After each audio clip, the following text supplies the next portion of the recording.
এটা 1/4 রাইট সাইডের গাইড। কোন সাইড? Right side. রাইট অর্থ কি? ডান না বাম? হ্যাঁ, ডাইন।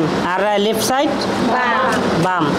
এই দেখেন, এই যে জয়েন হইতেছে না সব সময়। এটা কি টেবিল না?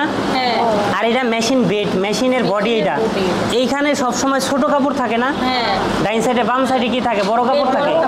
এটা মনে রাখবেন।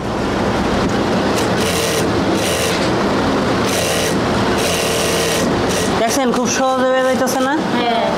এখন আবার আমি টপসিন মারবো। কি টপসিন মারবো? ডান পাশে টপসিন মারবো। ডান পাশে যদি টপসিন মারি এক্সট্রা কাপড় কই থাকবে? বিপরীতে, বামে। ডানে যদি সেলাই মারি বামে থাকবো এক্সট্রা কাপড়। এই যে বুঝাইতে পারছি ব্যাপারটা? এই দেখেন চোখ বন্ধ করে মারবো আমি, কিন্তু এটার উপরে আসবে না ও।